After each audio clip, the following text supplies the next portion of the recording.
आदाब। हेडलाइंस उर्दू में आपका इस्तकबाल है। मैं हूं आपके साथ सैयद अनवारुल्लाह गौरी। बढ़ते हैं खबरों की तफसील की जानिब, लेकिन उससे पहले एक नजर हेडलाइंस पर।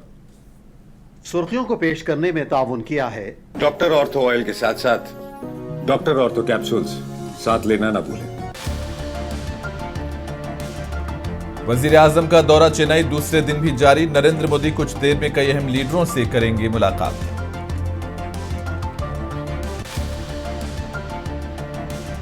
वजीर आजम आज केरला का करेंगे इंतखाबी दौरा। नरेंद्र मोदी का अवामी जलसों से होगा खिताब।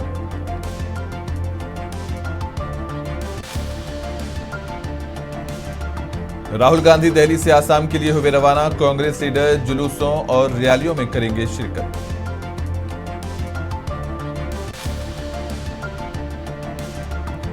कांग्रेस का असम हुकूमत पर फखरुद्दीन अली अहमद का नाम मिटाने की कोशिश का लगाया इल्जाम। अवाम रियासत में तब्दीली के लिए बेचैन। पवन खेड़ा का दावा। राजस्थान में टॉरेंट गैस की कीमतों में इजाफा। कंपनी के फैसले से ऑटो ड्राइवर्स की आमदनी मुतासिर होने का खदशा। नासिक में तेज रफ्तार कार घाई में गिर पड़ी। गाड़ी में सवार तमाम 9 अफराद की मौके पर ही मौत।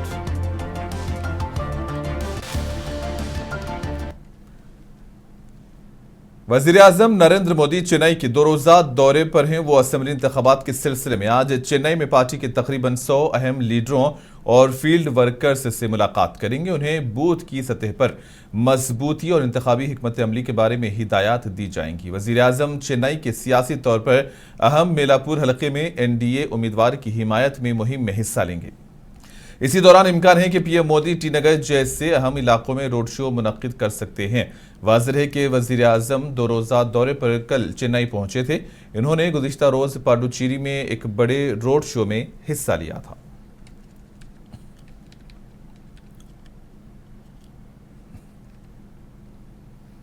वजीर आजम नरेंद्र मोदी एनडीए की असेंबली इंतखाबी मुहिम के हिस्से के तौर पर आज केरला का दौरा करेंगे। वजीर आजम तिरुवल्ला में एक अवामी इजलास में शिरकत करने वाले हैं, जिसके बाद वो तिरुवनंतपुरम में रोड शो में हिस्सा लेंगे। मोदी दोपहर 3 बजे कोट्टायम जिले के चिंगनाश्री में वाक़ एनएसएस कॉलेज ग्राउंड पर पहुंचेंगे और सड़क के जरिए तिरुवल्ला का सफर करेंगे। वहां वो पब्लिक स्टेडियम में एक बड़े इज्तिमा से खिताब करेंगे, जिसमें पार्टी कायदीन और करीबी हलकों से एनडीए के उम्मीदवारों की शिरकत मुतवक्को है। बीजेपी लीडर एस सुरेश ने बताया कि तिरुवल्ला में होने वाली रैली में पार्टी के 50,000 कारकुनों की शिरकत मुतवक्को है। उन्होंने कहा कि वजीर आजम नरेंद्र मोदी दोबारा केरला आ रहे हैं। इंतखाबी नोटिफिकेशन के बाद ये उनका तीसरा दौरा है।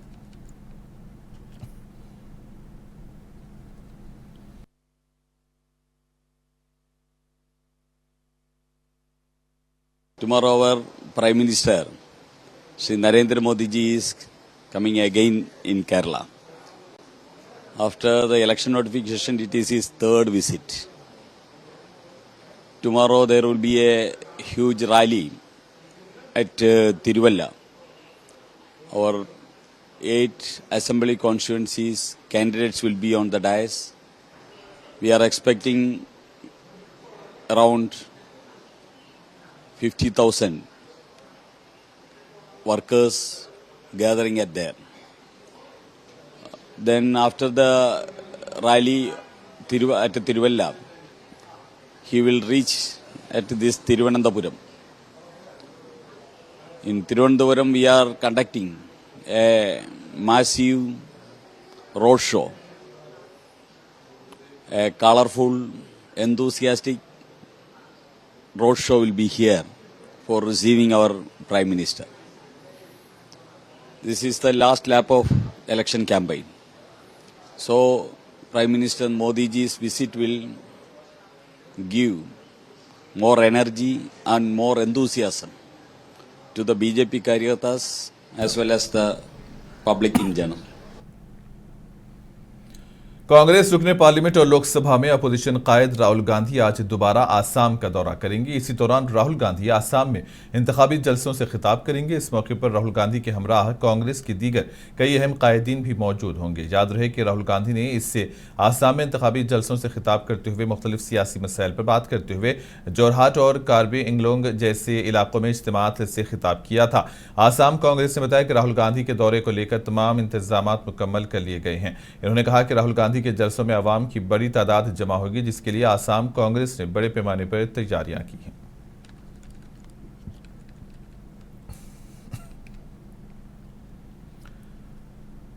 उत्तर प्रदेश के चीफ मिनिस्टर योगी आदित्यनाथ आज आसाम की इंतखाबी मुहिम में हिस्सा लेंगे। इस पर कांग्रेस के सीनियर लीडर पवन खेड़ा ने कहा कि बीजेपी को जुगलबंदी करने दीजिए, इससे कुछ नहीं होगा, क्योंकि आसाम की आवाम रियासत में तब्दीली चाहती है और ये तब्दीली तेजी से जारी है। पवन खेड़ा ने साबिक सदर जमहूरिया फखरुद्दीन अली अहमद के नाम से मनसूब तालीमी इदारे का नाम तब्दील करने पर हुकूमत को तनकीद का निशाना बनाया। कांग्रेस लीडर ने कहा कि फखरुद्दीन अली अहमद आसाम से मुल्क के पहले सदर जमहूरिया, इसलिए उनका नाम मिटाने की कोशिश करना शर्मनाक है। ये जो मांग है यूनिवर्सिटी की भी और रेलवे कनेक्टिविटी की बहुत जायज मांग है और इस बात को हमने समझा, सुना और वादा कर रहे हैं कि हम सरकार बनाते ही इन दोनों मांगों पर काम करना शुरू करेंगे। हमारे सांसद भी हैं, काबिल सांसद हैं वहां, उनके माध्यम से संसद में भी मुद्दा उठाएंगे और यूनिवर्सिटी की बात भी हम आगे बढ़ाएंगे।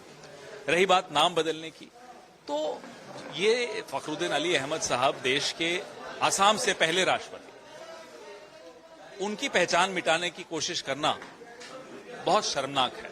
आपको कुछ और किसी के नाम पे खोलना है, खोलिए, नया खोलिए। पुरानों का नाम बदलकर क्या मिल जाएगा आपको साहब?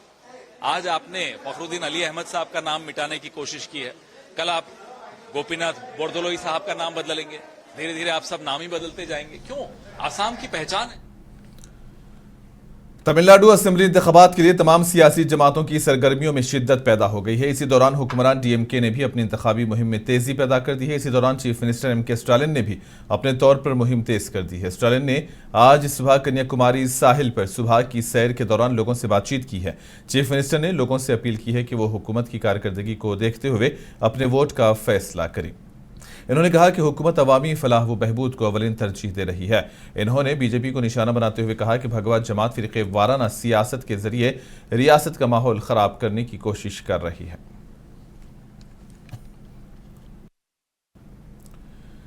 इलेक्शन कमीशन ने तमाम इंतखाबी रियासतों और मरकज के ज़ेर इंतजाम इलाकों को हिदायत दी है कि वो आसाम, केरला, पाडुचेरी, तमिलनाडु और मगरबी बंगाल में होने वाले असेंबली इंतखाबात के लिए पोलिंग के दिन वोटरों की तनख्वाह की छुट्टी दें।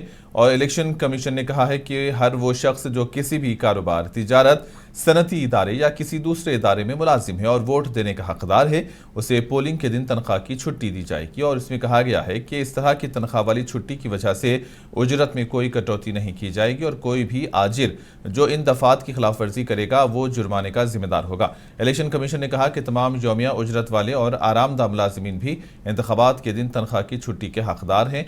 इसने तमाम रियासती और मरकज के ज़ेर इंतज़ाम हुकूमतों को हिदायत दी है कि वो इन दफात की सख्ती से तामील के लिए तमाम मुतल्लिका अफराद को ज़रूरी हिदायत जारी करें और इस बात को यकीनी बनाएं कि तमाम वोटर अपने हक़ राय दही का आज़ादाना और आसानी से इस्तेमाल कर सकें। पोलिंग बॉडी ने मजीद बताया है कि वो वोटर्स जो अपने हल्के से बाहर सनती या तिजारती इदारों में काम कर रहे हैं या मुलाजिमत कर रहे हैं लेकिन इंतखाबात में हिस्सा लेने वाले हल्के के वोटर के तौर पर रजिस्टर हैं, वो भी तनख्वाह की छुट्टी के फ़ायदे के हकदार होंगे।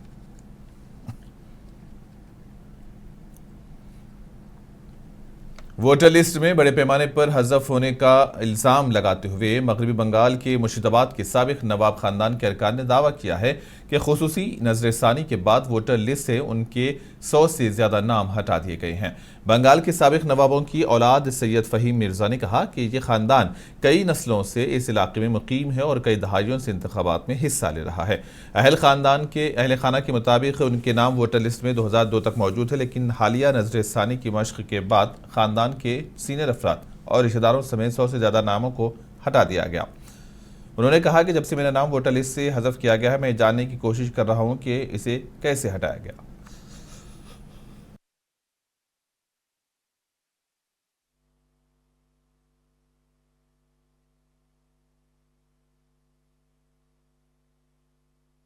बड़े अफसोस की बात है कि मैं बीमारी की हालत में वहाँ गए, इलेक्शन कमीशन को सम्मान दिया है कि भाई उन्होंने बुलाया है, हम जाएंगे। हम वहाँ चले गए। 2 दिन के बाद जब वोटर लिस्ट आया तो मेरा बेटा बोले कि बाप का नाम नहीं है, मेरा नाम नहीं है, मेरी बुआ का नाम नहीं है। ये क्या बात है भाई? हम इंडियन सिटीजन हैं, हम कहीं भी जाएंगे, अमेरिका जाएँ, लंदन जाएँ, कहीं भी जाएँ, तो हमको यहाँ का परमिशन लेना पड़ेगा एज ए इंडियन सिटीजन कि हाँ we are coming from the Indian अभी से आए हम, हिंदुस्तान से आए हैं, है ना। जब से नाम डिलीट हुआ है तब से मैं भी यही तलाश कर रहा हूँ कि मेरा नाम कैसे डिलीट हुआ, क्योंकि जब से SIR का प्रोसेस शुरू हुआ, इलेक्शन कमीशन ऑफ इंडिया ने जो कहा है, जैसा उन्होंने जो इंस्ट्रक्शन दिया था, हमने वो पूरा इंस्ट्रक्शन पालन करते हुए जो कहा, पहले अपना डॉक्यूमेंट सबमिट किया, फिर इस डॉक्यूमेंट्स के अगेंस्ट में हियरिंग आया, हियरिंग में अपीयर हुए मैं, मेरे फादर और भी मेरे जो फैमिली मेम्बर्स हैं और मेरे वार्ड के जो साधारण लोग हैं वो भी सब सारे, और सबों ने 80% सफिशिएंट डॉक्यूमेंट सबमिट किया। तो अब उसके बाद जब सप्लीमेंट्री लिस्ट आया तो हमने देखा कि नाम सबका डिलीट हो गया, और उसके बाद आज तक ये नहीं पता चला कि किस बेसिस पर नाम डिलीट हुआ है। जो process election commission of India ने दिया बताया था, हमने पूरा पालन किया, लेकिन आज तक ये पता नहीं चला कि नाम डिलीट क्यों हुआ। कोई जवाब देने वाला नहीं है। नाम डिलीट होने के बाद अब क्या करेंगे ये भी कोई बताने वाला नहीं है। इलेक्शन कमीशन ऑफ इंडिया ने अपने वेबसाइट पर सिर्फ एक छोटा से एक कि आप जिसका नाम अंडर एडजुडिकेशन में था, आप ट्रिब्यूनल में अपील कीजिए। कैसे अपील करें, पर्सनली या थ्रू लॉयर? उसके अगेंस्ट में कोई डॉक्यूमेंट्स नहीं मांगा जा रहा है। ऑफलाइन कहाँ सबमिट होगा कोई बता नहीं पा रहा है। आज के इस डिजिटलाइज इंडिया में एक साधारण, मैं नवाब की बात तो छोड़ ही दीजिए, एक साधारण नागरिक की हैसियत से जो मेरा एक डेमोक्रेटिक कंट्री में हम रह रहे हैं, मेरा सबसे बड़ा परिचय है कि मैं वोट दूंगा, आई एम अ वोटर, और मेरा जेन्युइन वोटर होने के बाद मैं डिलीट हुआ हूँ। मुझे बताने वाला कोई नहीं है कि मेरा डिलीट क्यों हुआ। अब मैं क्या करूँगा ये मुझे बताने वाला कोई नहीं है। 23 में जो इलेक्शन होने वाला है उसमें मैं वोट अपना कैसे प्रयोग करूँगा ये जानने वाला कोई नहीं है। बीजेपी के सीनियर लीडर दिलीप घोष ने इल्जाम आयद किया है कि मगरबी बंगाल असेंबली इंतखाबात के दौरान मुकामी पुलिस ने टीएमसी की मदद कर रही है। इन्होंने कहा कि हमें खबर है कि पुलिस पैसा फैलाने का काम कर रही है। दिलीप घोष ने मरकजी तहकीकाती एजेंसीज की कारकर्दगी पर बात करते हुए कहा कि एजेंसीज का काम साल भर चलता रहता है। इन्होंने कहा कि मगरबी बंगाल में इस वक्त करप्शन अपने उरूज पर पहुंच चुका है, इसलिए एजेंसीज को जिन पर शक होगा वो उन्हें तहकीकात के लिए बुलाएंगी। ममता बनर्जी के पास अभी पैसा और पुलिस था। पुलिस धीरे धीरे निष्क्रिय हो रही है। पैसा पुलिस पहुंचाता था, ये सबको मालूम। आप भी कुछ पुलिस ऑफिसर इस काम में लगे हुए हैं, हमें भी खबर है। सेंट्रल फोर्स क्या कर रहा है रास्ते में सबको मालूम है, लोग खुश हैं, लेकिन पुलिस क्या कर रही है हमें भी मालूम है। ममता बनर्जी के पास अभी पैसा और पुलिस था। पुलिस धीरे धीरे निष्क्रिय हो रही है। पैसा पुलिस पहुंचाता था। केरला के कोल्लम जिले में कोटारा काराकान्यम शहरी असेंबली हलका है। मशहूर क्लासिकी रक्स कथकली की जाय पैदाइश के तौर पर मशहूर कोटारा कारा ने इसे साल की रियासती असेंबली इंतखाबात से पहले शदीद सियासी दिलचस्पी को जन्म दिया है। यह हलका मौजूदा CPI-M MLA के N बालागोपाल, 3 बार के साबिक CPI-M MLA आयशा पोटी जो अब UDF उम्मीदवार के तौर पर लड़ रही हैं, और बीजेपी की R रेशमी जो गुज़िश्ता इंतखाबात में रनर अप रही थी, के दरमियान सेरुखी मुकाबले के लिए तैयार हैं। UDF की आयशा पोटी ने यहां से 2006 और 2021 के दरमियान 3 बार MLA की हैसियत से जीत हासिल की। ताहम 2021 में उन्हें दोबारा टिकट नहीं दिया गया, जिसकी वजह से आयशा ने यह इल्ज़ाम लगाते हुए कि उनकी मकबूलियत के बावजूद उन्हें पार्टी में अलग कर दिया है। जनवरी 2026 में कांग्रेस में शमूलियत इख्तियार कर ली। आयशा भुट्टी CPI-M की पहली MLA थी जिन्होंने कोटारा कारा की नुमाइंदगी की है। आयशा ने अपनी साबिका पार्टी पर उस वक्त रिकॉर्ड की गई वीडियोस के गलत इस्तेमाल करने का इल्जाम लगाया जब वो बाएं महाज का हिस्सा थी और 2021 के केरला असेंबली इंतखाबात के दौरान पार्टी के लिए मुहिम चलाई थी।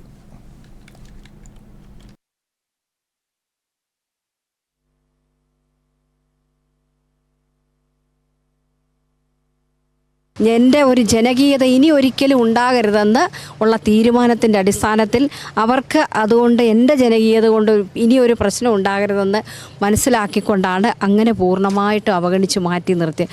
ഒരിടത്തുനിന്ന് അവഗണിച്ചാൽ ആ അവഗണന സഹിക്കാൻ പറ്റത്തില്ല മനുഷ്യന്. ഞാൻ എന്നിട്ടും പുറത്തേക്കൊന്നും പറഞ്ഞില്ല. അവസാനം ഇങ്ങോട്ട് പറഞ്ഞു തുടങ്ങിയപ്പോഴാണ് പ്രതികരിക്കേണ്ടി വന്നത്. 3 പ്രാവശ്യം MLA ഒക്കെ ആയിരുന്ന ജില്ലാ പഞ്ചായത്ത് പ്രസിഡൻ്റൊക്കെ ആയിരുന്ന ഒരാൾ നേരെ കോൺഗ്രസിൽ പോകുന്നു. കോൺഗ്രസ്സാണ് ഇത്രയും കാലം അവരെ ഏറ്റവും കൂടുതൽ, അല്ലെങ്കിൽ നമ്മുടെ ഇടതുപക്ഷത്തെ ഏറ്റവും കൂടുതൽ ഉപദ്രവിച്ചുകൊണ്ടിരുന്ന, രാഷ്ട്രീയമായിട്ട് എതിർത്തുകൊണ്ടിരുന്ന കോൺഗ്രസിനകത്ത് എങ്ങനെ പോകാൻ പറ്റുമെന്നുള്ളത് ഒരു രാഷ്ട്രീയ സത്യസന്ധതയുടെ നൈതികതയുടെ പ്രശ്നമാണ്. സ്ഥാനാർത്ഥിയാവാൻ മാത്രമല്ലല്ലോ ഒരാൾ രാഷ്ട്രീയ പ്രവർത്തനം അല്ലെങ്കിൽ പൊതുപ്രവർത്തനം നടത്തുന്നത്. ഒരു പൊതുപ്രവർത്തകന് സ്ഥാനാർത്ഥിയായില്ലെങ്കിലും നിയമസഭാ അംഗം അല്ലെങ്കിൽ ഒരു ജനപ്രതിനിധി ആയില്ലെങ്കിൽ പോലും പൊതുസമൂഹത്തിൽ എന്നും സ്വീകാര്യമായിരിക്കും പൊതുപ്രവർത്തകർ എന്ന് പറയുന്നത്.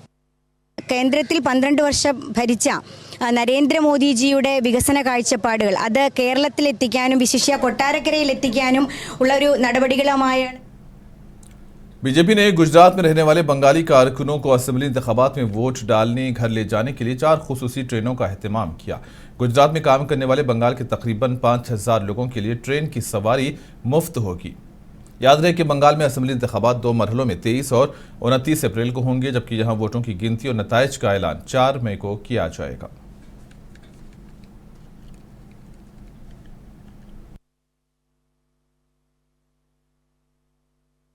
ट्रेन जा रहा है, लगभग 4 ट्रेन की पुष्टिकरण हो चुके हैं। पूरा 4 ट्रेन यहीं से जाएगा और फ्री ऑफ कॉस्ट में जाएगा ये ट्रेन। अभी तक कितना डेटा कलेक्ट किया है? ऐसा 6-7 हज़ार ऊपर आया, लेकिन हमको सब एक चेकिंग करने के बाद 4,500-5 हज़ार जितना पुष्टि हो पाया है। कैसे डेटा को ट्रेस कर रहे हैं?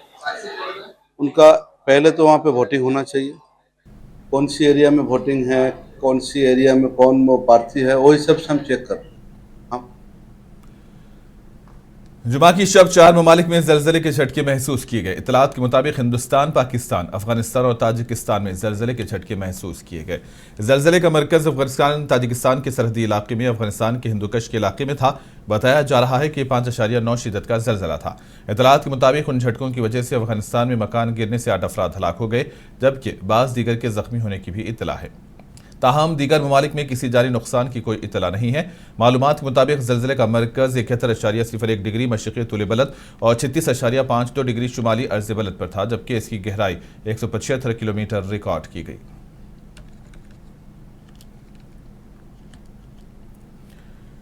एलपीजी की किल्लत ने बिहार के कई तारिकीन वतन मजदूरों को अपने आबाई शहरों को लौटने पर मजबूर कर दिया है। पटना के दानापुर रेलवे स्टेशन पर कारकुनों ने कहा है कि उन्हें घर लौटने पर मजबूर किया गया क्योंकि एलपीजी तक रसाई मुश्किल होती जा रही है।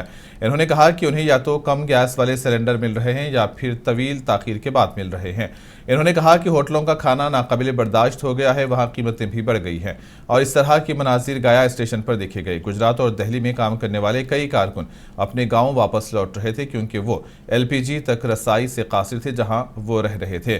मुल्क के दीगर हिस्सों से भी मुहाजिर मजदूरों के अपने आबाई शहरों को लौटने की खबरें सामने आ रही हैं। दरियास्ता हुकूमत का मौक़िफ़ है कि मगरबी एशिया के तनाज़े की वजह से खाम तेल और एलपीजी की सप्लाई में खलल पड़ चुका है। हुक्काम इस बात को यकीनी बनाने के लिए तमाम कोशिशें कर रहे हैं कि कोई कमी ना हो।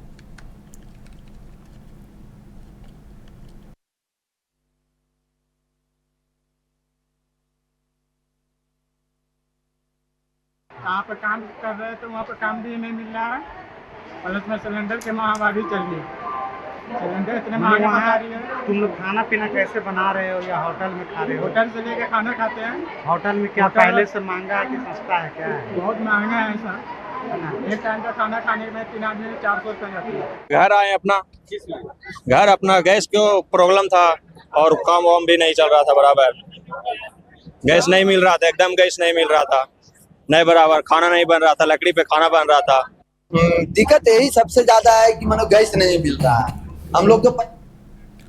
राजस्थान के जयपुर में टोरेंट गैस कंपनी ने सीईजी की कीमत में 2 रुपये 50 पैसों का इजाफा कर दिया। कंपनी के इस फैसले पर खास तौर पर ऑटो ड्राइवर्स ने नाराजगी का इजहार किया। इन्होंने कहा कि 1 किलो गैस पर 2.5 रुपयों का इजाफा हुआ, जिसकी वजह से महंगाई में भी इजाफा होगा। इन्होंने कहा कि कीमतों में इजाफे की वजह से उनकी आमदनी मुतासिर भी हो सकती है। इन्होंने हुकूमत से अपील की है कि वो इस सिलसिले में मुनासिब इक़दाम करें।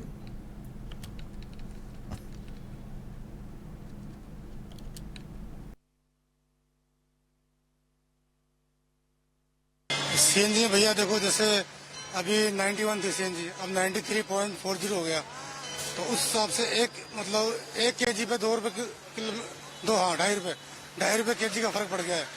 तो इतनी गाड़ियाँ चलती है अपने जयपुर में या और पूरे शहरों में, तो उससे महंगाई पे फर्क तो पड़ेगा ही। सीएनजी पे 2.5 रुपये बढ़े। 90 91 थे, अभी 93 41 है। हाँ, फर्क तो पड़ रहा है।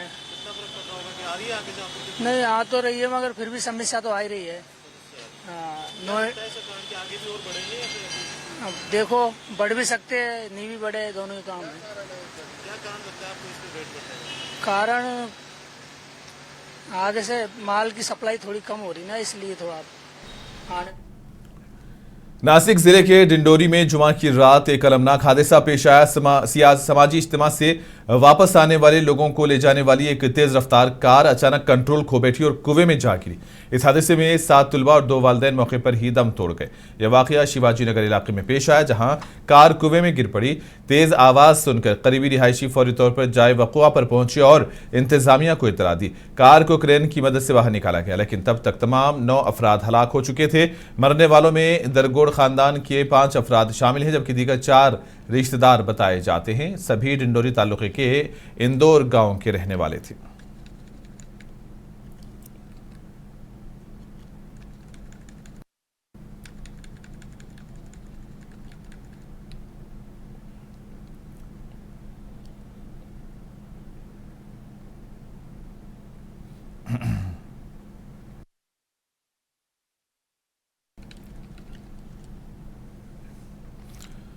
मरदमशुमारी 2027 पर चीफ प्रिंसिपल सेंसस ऑफिसर और director of census operation Jammu Kashmir और लद्दाख अमित शर्मा ने कहा कि जहां भी लोग पाए जाते हैं वहां उनकी गिनती रिकॉर्ड की जाती है। इन्होंने कहा कि यह पूरे हिंदुस्तान की मरदमशुमारी है। हमारे लद्दाखी लोग हिंदुस्तान का अटूट हिस्सा है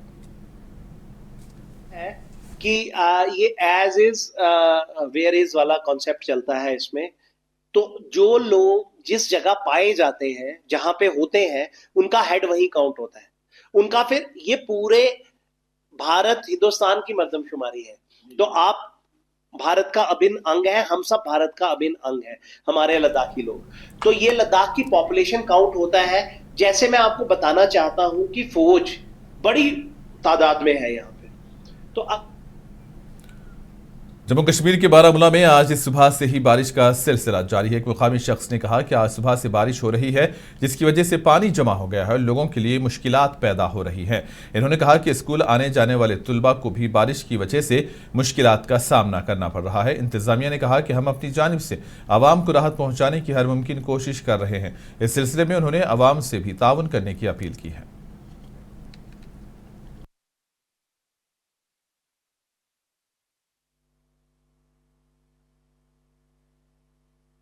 सुबह से आज कंटिन्यू बारिशें हो रही है, जिसकी वजह से यहाँ पानी जमा हो रहा है और लोगों को बहुत तकलीफ हो रही है। यहाँ से ये वुमेन कॉलेज है यहाँ पर, और दूसरा नंबर स्कूल भी है यहाँ पर, और बच्चों को आवन जावन में बहुत तकलीफ हो रही है।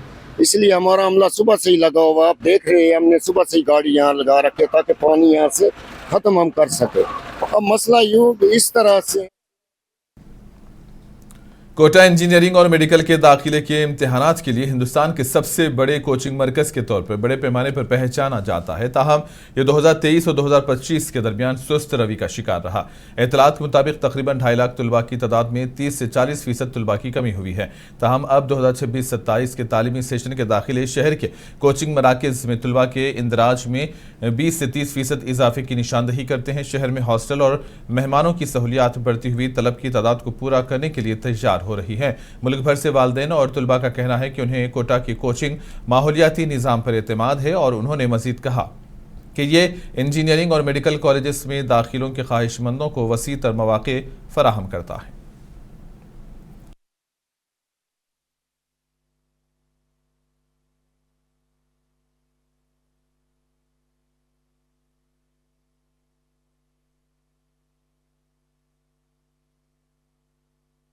या आप बिल्कुल सही करें, जो नए बच्चों का एडमिशन हो रहा है 25 से 30% राइज चल रहा है। क्या उम्मीद है ये ट्रेंड बना रहेगा? उम्मीद तो यही है।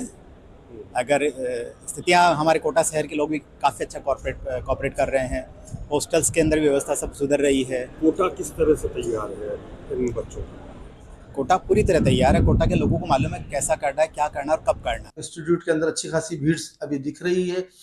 यहाँ पर पहले की अपेक्षा बच्चा बढ़ता हुआ दिख रहा है। बिहार और यूपी से जो बच्चा पिछले साल की तुलना में बिहार और यूपी के पेरेंट्स और स्टूडेंट्स से जो बात हो रही है, काफ़ी अच्छी तादाद में आ रहा है, जो रुक गया था पहले किन्हीं कारणों से। लेकिन कोटा का एक अच्छा इन्वायरमेंट है, यहाँ कोचिंग इंडस्ट्री जो बहुत अच्छे लेवल पे कोचिंग के अंदर पढ़ाने वाले यहाँ के जो टीचर्स फैकल्टीज़ हैं वो बहुत अच्छे हैं। कोटा हॉस्टल्स के अंदर यहाँ पर जो बच्चों को रहने खाने की फैसिलिटीज है। कोटा को इसलिए चुना क्योंकि यहाँ पे एक तो पूरे देश से बच्चे आते हैं, तो बच्चे को सभी बच्चों से कनेक्ट होने का मौका मिलता है। प्लस आज हम जिस जगह से, वो थोड़ी छोटी जगह है, नो डाउट मेरी बच्ची बहुत बहुत अच्छा कर रही है। अभी जहाँ है वो 95-97% स्कोर कर रही है, लेकिन मैं चाहती हूँ उसको बाहर का एक्सपोजर मिले, वो सब बच्चों से मिले और बहुत कुछ सीखे।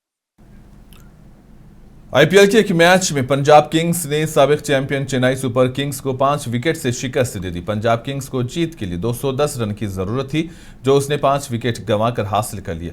पंजाब की जीत में कप्तान श्रेयस अय्यर ने अहम रोल अदा किया, जो 50 रन बनाकर आउट हुए। पहले बल्लेबाजी करते हुए चेन्नई ने 20 ओवर में 209 रन बनाए। पंजाब के लिए आयुष महात्रे 73, शिवम दुबे 45 और सरफराज खान ने 32 रन बनाए। हदफ का ताक़ुब करते हुए पंजाब की शुरुआत ठीक नहीं रही, लेकिन कप्तान की निस्फ सेंचुरी और परब समरन सिंह के 43 रनों की मदद से जीत हासिल की। इसी दौरान आज 2 मैचेस खेले जाएंगे। दिन का पहला मुकाबला मुंबई इंडियंस और दिल्ली कैपिटल्स के दरमियान होगा, जबकि दूसरा मुकाबला गुजरात टाइटंस और राजस्थान रॉयल्स के दरमियान खेला जाएगा। दिन का पहला मैच दोपहर 3:30 से, जबकि दूसरा मुकाबला शाम 7:30 से खेला जाएगा।